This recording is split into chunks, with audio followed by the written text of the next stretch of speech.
नमस्कार, the federal देश में आप सभी का स्वागत है। मैं हूं ललित राय। 11 साल एक लंबा वक्त जिसमें भारत की रेल पटरियों पर सिर्फ ट्रेनें ही नहीं दौड़ी बल्कि सपने भी दौड़ पड़े। रेल मंत्री अश्विनी वैष्णव कहते हैं कि 11 साल में 5,08,000 युवाओं को नौकरी दी गई और आज भी 1,20,000 से ज़्यादा पदों पर भर्ती जारी है। लेकिन सवाल यह है कि क्या सच में हर जरूरतमंद तक यह मौका पहुंच पाया? क्या इन नियुक्तियों ने उन घरों में चिराग जलाए जहां उम्मीदें अंधेरे में बदलती जा रही थीं? रेलवे जो कभी युवाओं का सबसे भरोसेमंद सपना माना जाता था, आज फिर अपने दरवाजे खोलने की बात कर रहा है।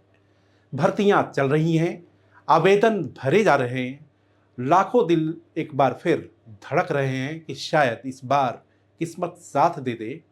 हम इस सफर को समझेंगे, इन दावों की परतें खोलेंगे और जानने की कोशिश करेंगे कि रेलवे का यह रिकॉर्ड भर्ती अभियान वाकई युवाओं के भविष्य की गाड़ी को तेजी से आगे बढ़ा रहा है या फिर यह सिर्फ एक और आंकड़ा है। लेकिन जरा ठहर कर सोचना होगा, यह आंकड़ा उतना बड़ा है जितना बताया जा रहा है।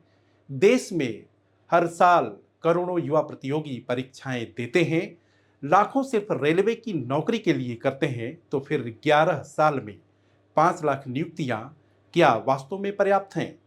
रेलवे बोर्ड लगातार यह दावा करता रहा कि सिस्टम को आधुनिक बनाया जा रहा है, भर्ती प्रक्रिया को तेज किया जा रहा है, लेकिन सच्चाई तो यह है कि हर परीक्षा के बाद महीनों तक रिजल्ट का इंतजार और कई बार पेपर आउट जैसी घटनाएं युवाओं के भरोसे को बार बार तोड़ती रहीं। सबसे बड़ा सवाल, अगर भर्तियां इतनी नियमित और व्यवस्थित थीं तो कई सालों तक एक भी बड़ा नोटिफिकेशन क्यों नहीं जारी हुआ? क्यों कई जोन में पद खाली रहते गए और क्यों युवाओं को बार बार यह यकीन दिलाना पड़ा कि भर्ती जल्द शुरू होगी? यह भी पूछना जरूरी है कि रेलवे में तेजी से बढ़ती तकनीकी ऑटोमेशन आने वाले वर्षों में इन नौकरियों को कितना प्रभावित करने वाली है। क्या यह गणना भी इन दावों में शामिल है? सरकार का दावा ठीक है कि भर्तियां हुई, लेकिन आलोचना यह कहती है कि आंकड़ों के पीछे की तस्वीर भी देखो।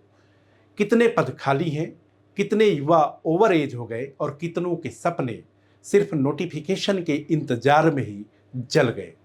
बता दें कि केंद्र सरकार के अलग अलग विभागों में 8,72,000 खाली पद पड़े हैं।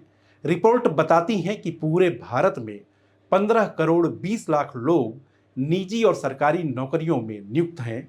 इनमें केंद्र और राज्य सरकारों की नौकरियां करने वाले पुरुष और महिलाओं की संख्या 1 करोड़ 40 लाख है। आंकड़े बताते हैं कि देश में हर 100 नौकरियों में 2 नौकरियां ही सरकारी हैं। दूसरे शब्दों में कहें तो देश में हर 100 में से काम करने वाले की उम्र वाले सिर्फ 1.4 लोग ही सरकारी नौकरी पा सकते हैं, लेकिन वादा इससे कहीं बड़ा था।